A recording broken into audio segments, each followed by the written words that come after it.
Review exercise 9, question number 1. 4 options are given against each statement. Encircle the correct one.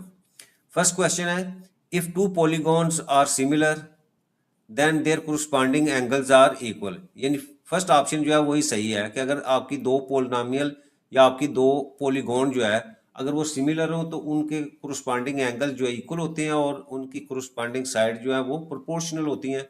तो first option जो आपकी सही है कि their corresponding angles are equal. Second question, the ratio of area of two similar polygons is, number 1 क्या है, equal to द ratio of देयर पेरीमीटर्स. ये नहीं. सेकंड क्या ऑप्शन है, equal to the square of the ratio of their corresponding sides. तो बी ऑप्शन आपकी जो है वो सही है, क्योंकि इसमें क्या होता है कि अगर आपकी जो है A1 over A2 that is equal to आपकी L1 ओवर L2 दो साइड जो है उनके स्क्वायर के इक्वल होता है. ये फार्मूला है जी आपका एरिया का. थर्ड है हमारे पास, if the volume of two similar solid is 125 centimetre cube and 27 cubic centimetre, the ratio of their corresponding heights. यानी आपके पास जो है वो वॉल्यूम दिया हुआ है टू सिमिलर सॉलिड्स का और हमने उनकी जो है वो हाइट्स जो है वो फाइंड करनी है. तो फार्मूला हमारे पास क्या है, ये थर्ड पार्ट है हमारे पास आपका V1 over V2 that is equal to L1 over L2 whole cube. ये हमारे पास फार्मूला है कि अगर आपकी जो है वो वॉल्यूम में दिया हुआ हो. तो अब देखिए यहाँ हम अगर हम वैल्यूज यहाँ पुट करें हमारे पास, अब देखिए यहाँ जो सॉलिड्स है उसकी क्या दिया हुआ, V1 आपके पास दिया हुआ 125 और इसी तरह V2 की वैल्यू जो है वो आपके पास 27 है.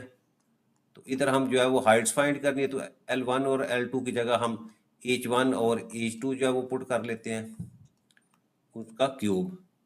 अब क्योंकि हमने H1 और H2 की रेशियो फाइंड करनी, तो हम क्या करते हैं, दोनों तरफ जो है वो इसका क्यूब रूट लेते हैं. इधर भी क्यूब रूट लिया तो हमारे पास यहाँ वैल्यू आ जाएगी जी 5 over 3 that is equal to H1 over H2. क्योंकि यहाँ ये क्यूब और क्यूब रूट आपस में कैंसिल हो जाएंगे. तो अगर इसको मैं इस तरह लिखूँ कि H1 ओवर H2, इसको लेफ्ट साइड पे ऊपर ले आता हूँ और 5 रेशियो ओवर 3, तो रेशियो की फॉर्म में लिखूंगा तो H1 ratio H2 that is equal to 5 ratio 3. तो यहाँ आपके पास जो है वो बी ऑप्शन जो है वो सही ऑप्शन है. अच्छा, उसके पास question number 4, the exterior angle of a regular pentagon. अच्छा, अब पेंटागोन में क्या होता है कि ऐसी आपकी जो है वो सॉलिड्स है जिसमें आपकी एन की वैल्यू जो है वो 5 हो, यानी 5 साइडेड जो है वो आपके पास पॉलीगॉन है, एन 5 है और हमने क्या करना है, एक्सटीरियर एंगल जो है वो फाइंड करना है.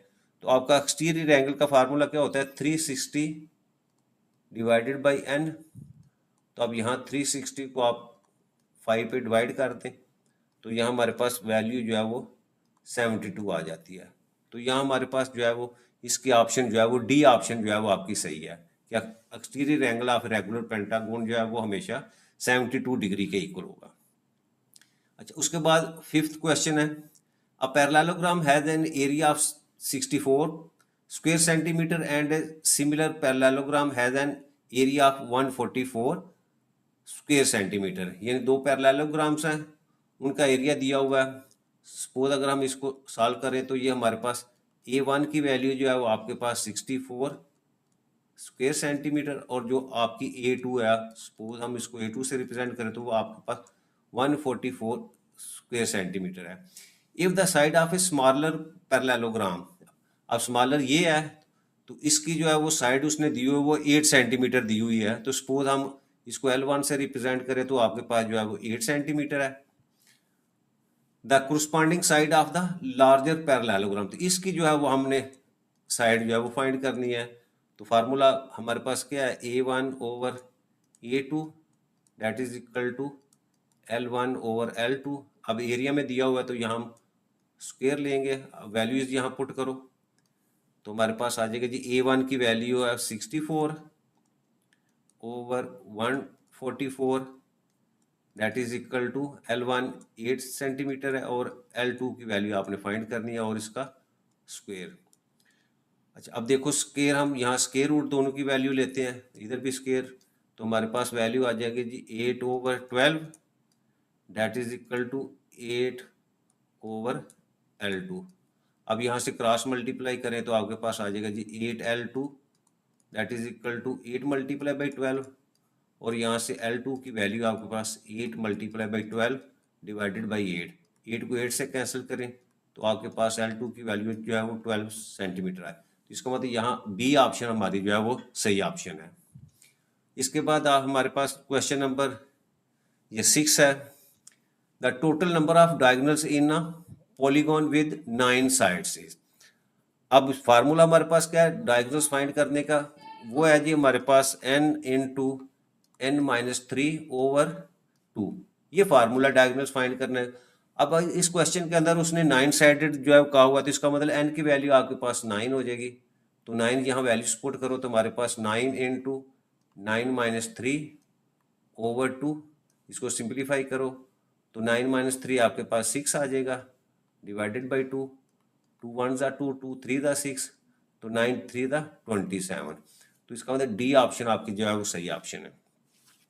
अच्छा, उसके बाद question number 7, two spheres are similar and their radii are in the ratio 4:5। यानी यहाँ उसने क्या दिया हुआ कि जो रेडियस है उनकी रेशियो दी हुई है, यानी अगर हम R1 और रेशियो R2 कह दें इसको रेडियस को, तो इसका मतलब ये आपको 4:5 जो है दी हुई है, यानी R1 की वैल्यू 4 है और R2 की वैल्यू जो है वो 5 है। अच्छा, if the surface area of the largest sphere is 500 pi square centimetre. अब लार्जर जो है, लार्जर यहाँ जैसे देखो ये 5 वाला रेडियस जो है वो लार्जर है, तो इसका मतलब हम A2 जो है उसको लार्जर एरिया कहें तो वो वैल्यू दी हुई है जो 500 पाई। तो साथ क्या कहता है what is the surface area of the smaller sphere. तो स्मॉलर को हम जो है वो A1 से रिप्रेजेंट करते हैं और ये हमने फाइंड करना है। तो फार्मूला हमारे पास क्या है A1/A2 that is equal to, अब साइड को हमने R1 और R2 से रिप्रेजेंट किया हुआ है और एरिया, तो इसका मतलब इसको स्क्वायर ले लेंगे। अब वैल्यूज यहाँ पुट करो, हमारे पास वो है जी A1 की वैल्यू है फाइंड आउट करनी है और A2 की वैल्यू है 500 pi that is equal to R1 और R2। यहाँ से अगर हम इसको लिखे तो R1 ओवर R2 आपके पास जो है वो 4/5 आ जाता है। तो यहाँ हम 4/5 इसका स्क्वायर लिखते हैं। अच्छा, अब इसको फर्दर सॉल्व करें तो यहाँ हमारे पास A1/500 pi that is equal to 4 का स्क्वायर 16 और 5 का 25, और यहाँ से A1 फाइंड करना हो तो ये हो जाएगा जी 16/25। इसको ऊपर ले जाए मल्टीप्लाई करें क्रॉस मल्टीप्लाई तो 500 पाई। अब इसको सिंप्लीफाई करें तो 25 1 सा 25 और इसको अब मल्टीप्लाई करेंगे तो 5 25 टू द 50 और 0 और 7 पाई उसी तरह। तो यहाँ इसको दोनों को मल्टीप्लाई किया तो ये 320 जो है वो पाई आपकी जो है वो एरिया ऑफ A1 जो आ जाता है। तो यहाँ देखिए हमारे पास जो ऑप्शन है वो कौन सी है, वो बी ऑप्शन है ये वाली। नेक्स्ट हमारे पास क्वेश्चन नंबर 8। अच्छा, अब इसमें क्या है regular polygon has N exterior angle of 30 degree. यानी एक्सटीरियर एंगल दिया हुआ है, यहाँ मैं अगर लिखूँ तो ये इस तरह हो जाएगा कि आपके पास जो है वो एक्सटीरियर एंगल वो है जी हमारे पास 30 degree. How many diagonals does the polygon have, यानी हमने नंबर ऑफ डायगोनल्स जो है वो फाइंड करने हैं। ठीक है, ये हमारे पास क्वेश्चन है। अच्छा, अब देखिए नंबर ऑफ डायगोनल्स फाइंड करने का हमारे पास जो फार्मूला है वो ये है n इंटू n-3/2। ये डायगोनल फाइंड करने का फार्मूला है। अच्छा, अब देखिए इसमें हमें n की वैल्यू चाहिए, तो सबसे पहले हम क्या करेंगे n फाइंड करते हैं। तो n फाइंड करने के लिए हमारे पास एक फार्मूला है, मैं यहाँ लिख देता हूँ वी नो दैट आपका ईच एक्सटीरियर एंगल जो है each exterior angle that is equal to 360 degree divided by n। ये एक्सटीरियर एंगल जो है फाइंड करना है। अब एक्सटीरियर एंगल उसने खुद दिया हुआ है 30 डिग्री है, तो यहाँ देखें ये 30 डिग्री है और इधर हमारे पास 360 डिग्री ओवर n। तो अब यहाँ से अगर मैं क्रॉस मल्टीप्लाई करूँ तो इसका मतलब 30 degree n is equal to 360 degree, और यहाँ से n की वैल्यू हमारे पास आ जाएगी जी 360 ओवर 30, 0 को 0 से, और 3 1 जा 3, और यहाँ 12, तो यहाँ n की वैल्यू हमारे पास 12 आ गई। अब जब n की वैल्यू हमारे पास आ गई तो इसका मतलब हम जो है वो नंबर ऑफ डायगोनल्स फाइंड कर देते हैं। तो यहाँ लिखे नो नंबर ऑफ डायगोनल्स। अब फार्मूला उसका लिखे वो है हमारे पास n into n minus 3 divided by 2। अब यहाँ n की वैल्यू हमारे पास क्या है 12, तो 12 इंटू 12 माइनस 3 ओवर 2, सिंप्लीफाई करें तो 12 इंटू 9 ओवर 2, तो 2 1 जा 2, 2 6 जा 12, और 9 को 6 से मल्टीप्लाई करें तो हमारे पास वैल्यू आ जाती है जी 54। तो इसका मतलब नंबर ऑफ डायगोनल्स कितने 54। तो फर्स्ट ऑप्शन जो है वो आपकी सही ऑप्शन है। नेक्स्ट हमारे पास क्वेश्चन नंबर जो है वो 9 है। यहाँ क्या कह रहा है, in a regular hexagon the ratio of length of a diagonal to the side length. अच्छा ये देखो, ये हमारे पास जो है ये हेक्सागोन है। अच्छा इसमें जो डायगोनल्स है, दो तरह के डायगोनल्स हैं। एक जैसे ए को सी से हमने मिलाया हुआ है तो ये शार्टर जो है वो डायगोनल है, और इसी तरह अगर हम ए को डी से मिला दें तो ये आपका जो है वो लॉन्ग डायगोनल है। तो यहाँ उसने पूछा हुआ है कि आपकी ratio of length of diagonal to the side, ये साइड जो है क्योंकि ये हेक्सागोन है इसकी तमाम साइड जो है इक्वल है उनकी लेंथ, यानी ए से बी, बी से सी या सी से डी, ये तमाम लेंथ जो है वो सेम है। तो इस साइड का आपने इस डायगोनल के साथ जो है वो रेशियो फाइंड करनी है। तो अगर तो हम ये शार्टर जो है या शॉर्ट डायगोनल लें तो इसकी रेशियो तो जो है वो आपकी फर्स्ट ऑप्शन आती है। अब बुक के अंदर जो आंसर उसने दिया हुआ है तो इसका मतलब उसने ये लॉन्ग जो आपका डायगोनल इसके हिसाब से दिया हुआ है, यानी आपकी ए से डी इसकी रेशियो आपने साइड के हिसाब से लेनी है, तो वो ऑप्शन आपकी जो है वो 2:1 आती है, यानी सेकंड ऑप्शन जो है वो आपकी सही ऑप्शन है।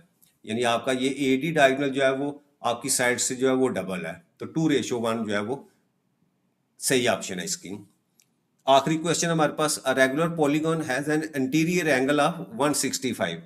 अब देखिए यहाँ एक तो उसने इंटीरियर एंगल दिया हुआ है, मैं यहाँ लिखता हूँ इंटीरियर एंगल वो है जी आपके पास 165 डिग्री।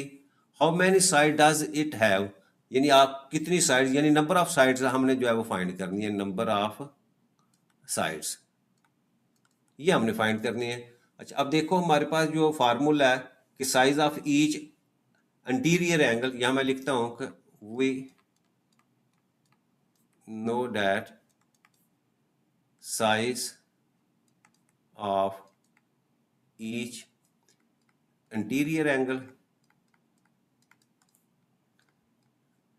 वो है हमारे पास फार्मूला जी n-2 multiply by 180 degree divided by n, ये फार्मूला हमारे पास। अब देखो हमारे पास यहाँ उसने साइज ऑफ इंटीरियर एंगल जो है वो दिया हुआ है, तो यहाँ हम 165 पुट कर देते हैं, और यहाँ n की वैल्यू हमने फाइंड करनी है, तो यहाँ मैं इसी तरह लिख देता हूँ n-2 मल्टीप्लाई बाई 180 डिग्री और डिवाइडेड बाई n। अब इसको सॉल्व करना है, तो जो n की वैल्यू होगी वही हमारा क्वेश्चन होगा, यानी आंसर होगा। अब इसको मल्टीप्लाई करूँ तो ये आ जाएगा हमारे पास, n को इससे मल्टीप्लाई करो तो 165 n, और n को 180 से मल्टीप्लाई किया तो ये आ जाएगा जी 180 n, और 2 से मल्टीप्लाई किया तो ये आपके पास 360 आ जाएगा। अच्छा अब देखो 180 जो है वो बड़ी वैल्यू है, तो 180 को इधर ही रखता हूँ, और ये 165 जो इसको मैं इधर सब्ट्रैक्ट कर देता हूँ, और ये 360 को दूसरी तरफ ले जाता हूँ।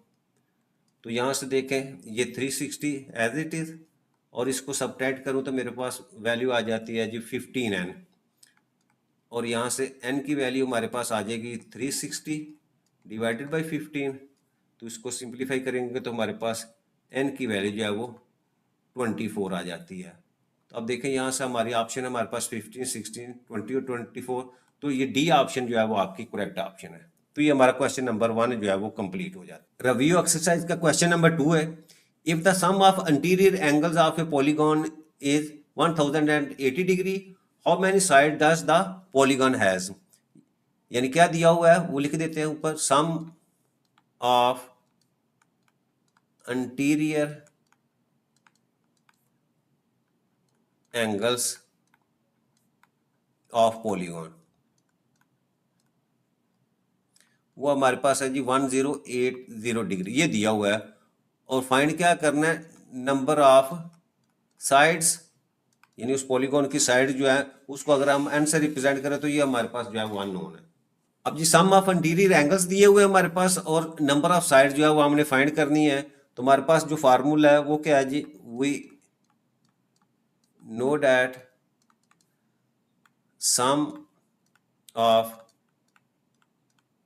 इंटीरियर एंगल्स, वो हमारे पास फार्मूला जी n-2 मल्टीप्लाई बाई 180 डिग्री।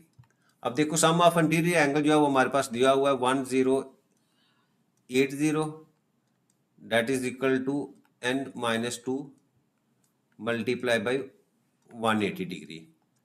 अब यहाँ से 180 जो है उसको हम इधर डिवाइड कर देते हैं, पहले divided by 180 that is equal to n-2। अब इसको सिंप्लीफाई करेंगे तो ये हमारे पास वैल्यू आ जाती है ये 6 इज इक्वल टू n-2, और इस 2 को जो है वो दूसरी तरफ लेके जाएंगे तो ये हमारे पास 6 + 2 इज इक्वल टू n, यानी 8 इज इक्वल टू n, या हम इसको लिखे n इज इक्वल टू 8। तो इसका मतलब आपकी नंबर ऑफ साइड जो है वो 8 है। तो यहाँ लिख भी दें आप, therefore the polygon has 8 sides. तो ये क्वेश्चन 2 जो है वो कंप्लीट हो जाता है। Review exercise 9 question number 3, two similar bottles are such that one is twice as high as the other, यानी दो हमारे पास बॉटल्स हैं उसमें एक ही हाइट जो है वो दूसरे से डबल है। What is the ratio of their surface area and the capacities, यानी उनकी सरफेस एरिया जो है उसकी रेशियो जो है वो हमने फाइंड करनी है और उनकी जो कैपेसिटी है उसकी रेशियो जो है वो हम फाइंड करेंगे। तो सबसे पहले हम लिखते हैं यहाँ let height of smaller bottle, उसको अगर हम L1 से रिप्रेजेंट करें तो वो H यूनिट है, और इसी तरह हाइट ऑफ लार्जर बॉटल, उसको हम L2 से रिप्रेजेंट करते हैं और इसकी वैल्यू दी हुई है जी ट्वाइस है, तो इसका मतलब 2H यूनिट जो है उसकी। अच्छा, अब सबसे पहले हमने सरफेस एरिया फाइंड करना है, तो मैं यहाँ लिखता हूँ surface area of smaller bottle, उसको हम A1 से रिप्रेजेंट करते हैं, और इसी तरह हमारे पास जो है surface area of larger bottle, उसको हम जो है वो A2 से रिप्रेजेंट करते हैं। तो हम यहाँ यूज़ कर लेते हैं using formula of surface area of similar figures,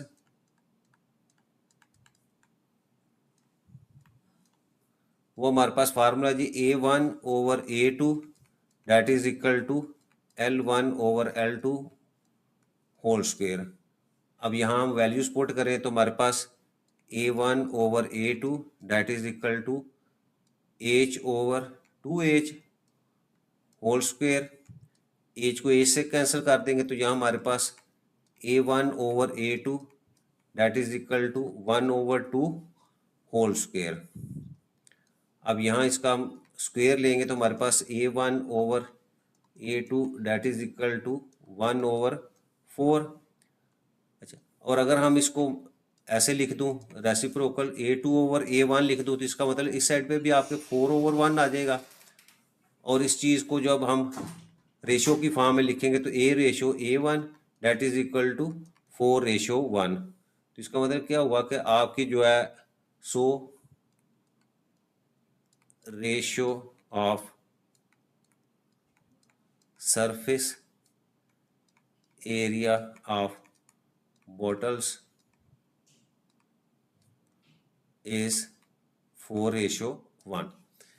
next हमने इसकी कैपेसिटीज फाइंड करनी है, तो सेकंड पार्ट उसके लिए हम लिखते हैं कि let V1 and V2 be the capacities, यानी कैपेसिटीज को हमने V1 और V2 से रिप्रेजेंट कर दिया है ऑफ दिस बॉटल्स। तो अगेन फार्मूला यूज कर रहे हैं, यूजिंग फार्मूला ऑफ वॉल्यूम, क्योंकि कैपेसिटी से मुराद आपका वॉल्यूम होता है, फॉर सिमिलर सॉलिड्स। तो वो हमारे पास हो जाएगा जी V1 over V2 that is equal to L1 over L2 और इसका क्यूब आ जाएगा। तो अगेन वैल्यूज पुट करें, V1 over V2 that is equal to H over 2H, इसका क्यूब, यहाँ अगेन H से H को कैंसिल कर देंगे तो हमारे पास V1 over V2 that is equal to 1 over 2 whole cube. यहाँ भी आपकी जो है वैल्यू जो है क्यूब में है।